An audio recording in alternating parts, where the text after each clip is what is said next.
Y continuamos en Tribuna Libre, estamos con el congresista de Perú ahora, el doctor Edgar Villanueva, representante de Apurímac, que él estuvo esta mañana en radioprogramas, y la verdad que tuvo unas expresiones muy claras sobre su parecer político frente a la Comisión de la Verdad. Lo hemos invitado esta noche para conversar un poco más en profundidad. Muchas gracias por estar con nosotros, señor congresista. Gracias, María. Y yo le decía en la mañana que en realidad algo que había logrado el informe era el acuerdo nacional, porque la gente de Acción Popular, los representantes del APRA, si bien no sus líderes principales, pero voceros de distintas agrupaciones, incluso de Unidad Nacional, cuando el PPC ni siquiera está mencionado en el informe en ninguna parte, también se habían manifestado en contra. También algunos miembros de la Iglesia, también algunos miembros de las Fuerzas Armadas, y eso no lo había logrado. Este nivel de consenso no había sido logrado. Y usted dijo que usted no era parte de ese acuerdo nacional, que usted se desmarcaba, que no estaba de acuerdo con esas reacciones. ¿Por qué, congresista? Y no individualmente, Rosa María. Usted sabe que el mismo día jueves, en la noche, nosotros nos reunimos en el Perú ahora, para luego de analizar el discurso del señor Lerner y luego de tener las conclusiones, ¿no?, que fue lo básico que tuvimos, sacamos un comunicado, un pronunciamiento que ha llegado a los medios en el que señalamos nuestro apoyo a este esfuerzo. Este esfuerzo que en realidad abre el camino para la verdad, no lo cierra. Creo que es un esfuerzo de análisis, es una radiografía. Y por tanto tenemos que vernos en el espejo en el que hemos vivido como políticos. Ahora, de repente podrían decir el señor Villanueva y los miembros de Perú ahora leen encuestas. Pues, dice la encuesta que el 85% de los limeños quieren conocer la verdad. Entonces, ni que fueran sonsos, viendo que todo el resto de los partidos políticos están a la defensiva, ustedes asumen el liderazgo inmediatamente de la ofensiva. ¿Hay oportunismo político? No, no por asumirlo, Rosa María, sino porque creemos que hay cosas de principio. Una de las cosas que ha fallado en la política en el Perú es que los partidos, las organizaciones no tienen niveles de autocrítica. No hay voluntad de autocrítica. Y este es un problema que en realidad fractura los procesos de construcción partidario, fractura la comunicación entre los partidos y el pueblo.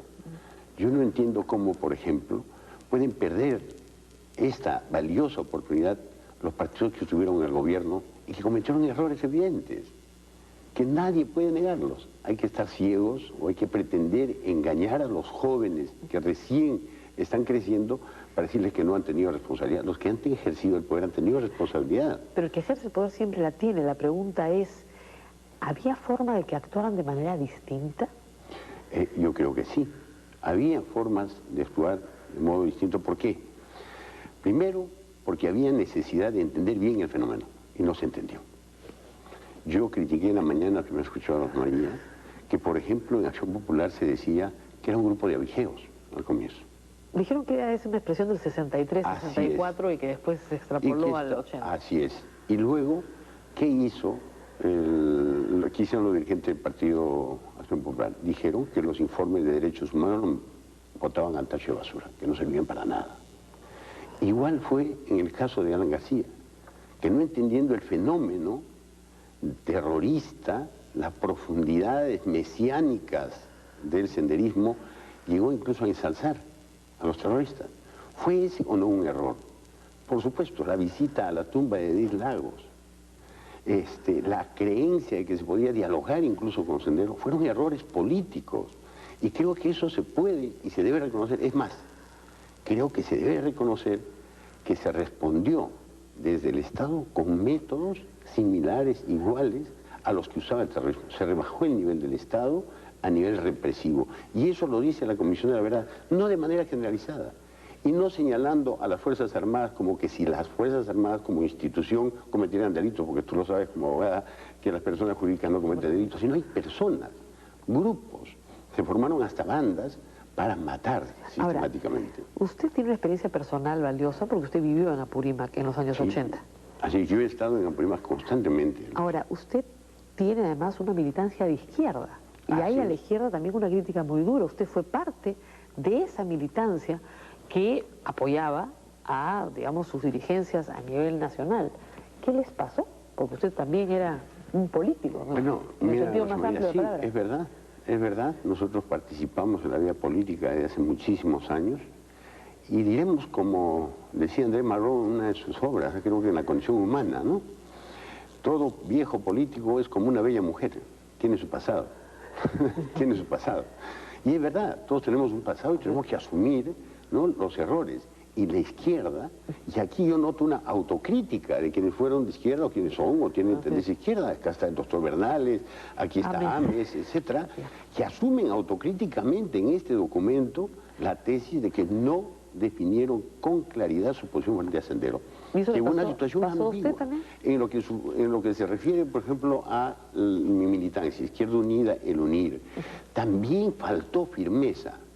Hubo deslindes, y yo lo puedo decir claramente, yo he viajado muchas veces a mi tierra a deslindar con Sendero, a discrepar con Sendero, pero no hicimos algo más, construir en la juventud la idea clara de democracia. ¿Por qué? Porque todavía se vivía con concepciones retrógradas del partido único, de las posibilidades del Estado dominado por un solo partido, de la dictadura del proletariado, cosas de esa naturaleza que hacían justamente que hubiera un discurso ambiguo. Pero ante la realidad, y ustedes de la zona, de las matanzas, de las muertes, del fundamentalismo, no hubo un cambio. Hay quienes dicen la izquierda cambió en el Perú cuando cayó el muro en el 89. ¿Por qué no cambiaron antes? Las muertes estaban ahí. O sea, si querían tener, digamos, una dosis de lucha armada para la conquista del poder, ahí la tenían frente a sus ojos. Mira, Rosa María, yo en particular, y tengo documentos escritos, empecé a discrepar con quienes, por ejemplo, planteaban el boicot a las elecciones a la Asamblea Constituyente. Yo planteaba que desde la izquierda debía presentarse una alternativa. Yo sí creía que estaban equivocados quienes planteaban el boicot y deslindé con esas posiciones. Pero no es un problema personal, es un problema más bien que creo que hay que llevarlo más allá, a la profundidad del hecho. Nuestro país es un país quebrado, con una brecha enorme, y esto lo reconoce la Comisión. Yo estoy plenamente identificado con lo que dice la Comisión. Acá hay un país formal, oficial, de las instituciones, y hay un país real, el del mundo andino, el del mundo amazónico, el de los indígenas, el de los nativos, que por centenares de miles andan ahí hasta indocumentados, y que son precisamente los que explican el que se haya elevado de 30 a 35 mil calculados muertos a 70 mil. Yo sí creo en esa cifra, porque conozco mi realidad. Yo sé que en las comunidades más alejadas de mi tierra hay gente indocumentada. ¿Sabe, Rosa María? Nosotros vivimos, yo he sido alcalde 2 veces en mi tierra, he recorrido comunidades y he visto cómo la gente se siente tan desconectada del Estado, porque este Estado nunca le ha servido para nada, que mal haría, según ellos, gastar 40 soles en un documento que no le va a servir para nada. ¿Por qué? Porque no se sienten identificados con el Estado y porque no se sienten parte de nuestro país. Y es ahí donde hay que atacar, es allí donde hay que cambiar la visión. La manera más adecuada no solo es indemnizando simbólicamente, individualmente a cada uno de los deudos, no.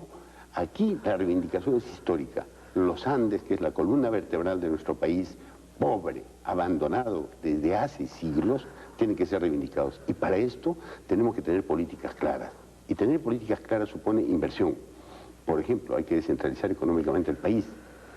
Hay que hacer que el Estado subsidiariamente entre allí donde no entra, por ejemplo, empresas privadas. El próximo año, el 2004, los gobiernos locales van a tener un presupuesto que nunca han tenido, van a tener 8% del presupuesto nacional en programas sociales que van a ser transferidos a los gobiernos locales. Hay una oportunidad ahí para avanzar en ese sentido. El problema es que podría decírsele lo mismo que se dice del éxito de Sendero en estas zonas. No se había construido ninguna institucionalidad y por lo tanto era muy fácil pasar por encima de estas comunidades, arrasarlas por un lado y por el otro. Una de las tragedias de este informe, que creo que es la parte más dura cuando uno va leyendo, es comprobar cómo una comunidad era arrasada por Sendero Luminoso, obligada a colaborar con ellos, obligada a llevarse, a secuestrar a alguno de sus hijos, incluso para caminar con ellos, reclutados obligatoriamente, y luego venía el ejército y pasaba exactamente lo mismo. Los acusaban. El pan con pescado. Lo que usted decía, pan con pescado. El pan con pescado y el centro, la carne era el pueblo. Gente absolutamente inocente. Yo no creo que Sendero haya superado de 3.000 militantes. Pero ¿cuántos han muerto? Entonces, la carne era el pueblo. Y quienes tenían que pagar los platos rotos de esta violencia fue el pueblo. Y entonces, ¿qué hay que hacer? ¿Y por qué eso? Porque también no solo hay una carga de abandono, Rosa María, aquí también hay niveles de racismo. En realidad hay un racismo soterrado en nuestro país que impide ver que esos hermanos, esa gente, esos comuneros indígenas son tan peruanos como nosotros y que requieren el apoyo y requieren resolver sus problemas. Cuando Arguedas habla del proceso de mestización del país, Arguedas plantea la necesidad de construir país a partir de la mestización, pero en pie de igualdad, no de manera compulsiva. Nada de esto ha hecho el Estado. Hay frustraciones una tras otra. Y este tema del apoyo social, este tema de que los municipios van a tener más recursos, me parece muy bien.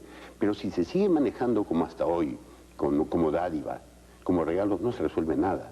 Creo que hay que hacer ahí una pequeña revolución. Y creo que Anel Tausen, que es ministra, es una persona muy capaz, podría hacer una buena revolución ahí. Por ejemplo... Ojalá que los escuche. Entiendo que no ha querido ir a la Comisión de la Mujer a hablar del PRONA. Pero, por ejemplo, yo tengo una sugerencia, y además que es experiencia vivida como alcalde. No nos bastó dar vaso de leche, porque eso venía un presupuesto y entregar una bolsa de leche no resolvía nada. Trabajamos con madres, hicimos huertos comunales, hicimos que sembraran zanahorias, cebollas, mejoraron su dieta alimenticia y en más. Las madres tienen una capacidad de trabajo de producción. Entonces hay que convertir parte de este apoyo social que es asistencialista, que se necesita, porque en verdad hay hambre, hay miseria, el campo ha sido abandonado, hay que convertir parte de este apoyo en apoyo productivo. Hay que darle semillas, hay que darle asistencia técnica, hay que darle herramientas. Y estoy seguro que las mujeres y los hombres del campo pueden trabajar. Hay que apuntalar el agro. Y políticamente hay que construir partidos. Así es. Y democráticamente. Y un tema que quisiera decirte, Rosa María. Usted tiene ahí una responsabilidad muy seria. Estamos construyendo Perú ahora, ¿no? Estamos planteando esto, somos muy pequeños, con autocrítica, reconociendo nuestros propios errores, como digo, nuestro propio pasado. No tenemos ningún problema de no reconocerlo. Y quiero darte un dato, Rosa María. Hoy día, en la mesa directiva del Congreso, en la reunión, yo he propuesto que el informe vaya a 3 comisiones y ha sido aprobado esto. Va a la Comisión de Justicia y Derechos Humanos, va a la Comisión de Defensa y va a la Comisión de Presupuesto. Bien, ¿cuál es la finalidad? Que estas comisiones analicen, porque esto no puede ser un archivo. Y hay propuestas legislativas que podrían salir del informe. Por supuesto. Para Perú Posible, su socio, bueno, entre comillas, porque no somos aliado, socios. Aliado. Tampoco estamos aliados políticamente. Yo sé, digamos, Pero compartimos una tesis, ¿eh? La gobernabilidad del país. Por eso, Perú Posible no ha dicho esta boca es mía. Eso me preocupa, que el gobierno, en todo caso sus representantes, no digan nada respecto a la andanada de ataques que ha recibido la Comisión de la Verdad. Creo que habiendo sido este gobierno... Como nosotros no estamos en el informe de pleito de otros. Pero es absurdo esto, nadie puede sustraerse de un tema tan fundamental. Mira, Rosa María, yo tengo la concepción que aquí empieza un gran debate. Y un debate que va a permitir cerrar heridas si hay voluntad política. No se trata aquí de acusar a tal o cual, se trata de asumir responsabilidades. Creo que los partidos políticos tienen hoy la gran posibilidad de decir, nos equivocamos. Muy bien. Podemos corregir y podemos cambiar el país. Esa es la idea. Muchas gracias, congresista, por estar esta noche con nosotros. Gracias. Vamos a seguir, por cierto, ese debate en el Congreso de la República. Volvemos con Martín Tanaka, que va a publicar, nos ha hecho llegar un artículo muy importante sobre algo de lo que hemos estado conversando ahora. Los partidos ante la violencia política, cómo evaluar y cuáles son sus responsabilidades. Volvemos.